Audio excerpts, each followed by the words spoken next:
You obviously give a lot of advice to people because of the nature of what you do, also just the nature of why you do what you do. You know, you're obviously big on building strength of leadership and vision and all those different things. So if you were going to give me some advice on making it count, you know, when you think about the people, whether they're people from history or whether they're people that you have met in your history, what would your encouragement be to me about making it count? Well, the making it count, but that's pretty broad. But the reality is, I think, first of all, whatever that is, making it, it has to be based on truth. It has to be truth. It has to be real. Making it count is going in a direction that it benefits more than just you. It benefits many other people. That's mature. And that's another topic, maturity. Just because you're 40 years old doesn't mean you're necessarily an adult, mature, you know, or this notion of age. But making it count, you know, I've read in many books, you know, begin with the end in mind. You know, that's wisdom right there, a consideration. But making it count, first of all, based on truth, and then applying yourself, going a direction, being consistent, associating with people that will help you reach your objective. You know, I've mentioned to you many times, I appreciate goals. Goals are cool, they're neat. There's a lot of books written about them. I think they're important. But I'm more of a mission statement, objective person. You know, the irony of that is so many people set New Year's resolutions, you know, and how many do they really follow through? Well, there's no objective to hit. There's really no primary purpose of that other than it's just a good idea. Working out, that's a good idea. Eating healthy is a good idea. But if you don't have a purpose or reason or why to do that, it just isn't going to happen. It's too hard.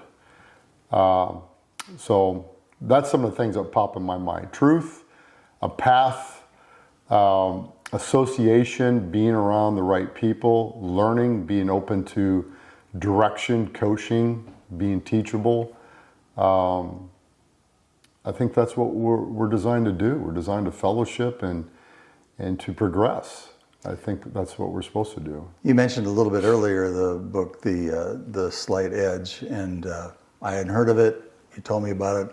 I read it, and I've really been processing everything in the book related to what you're talking about right now, and I think it has a lot to do with making it count, because I'm very goal-driven, and I don't know that that's a bad thing, but a lot of my time doesn't end up going toward the things that are getting me where I need to go.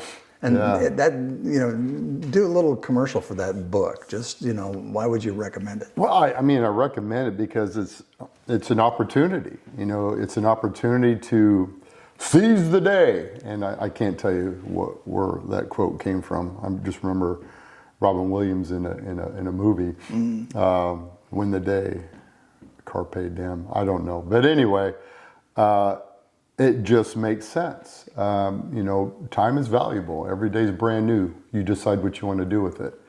And it's an opportunity. And the reality is, they add up. You know, progression's everything. The story of the tortoise and the hare. The tortoise wins because of progression. And it's an opportunity to have each day count. Regardless, each day will count. Positive or negative, it's, you know, life again, seed time and harvest. And you're going to get a return on what you do daily. And gosh, you might as well be optimistic and take ground and improve and care about people, put people first, you know, love. I think that's so important. And I don't know, I just like to know that, you know, you got 365 shots a year to progress and to make a difference. And you know what? Sometimes just holding ground is progression. Sometimes you just have to hold ground because life can be challenging. And merely holding ground is advancing, really. You're establishing a platform to push off of. And, you know, If it takes a while and you have to hold ground for a considerable amount of time, that's fine. It's better than regressing if you can avoid it. But again, every day, it grabs my attention. What am I going to do today that makes a difference? I'm interested just in maybe a couple more comments, because I know this is one of your core things that I hear when you speak and when you talk is the idea of taking ground.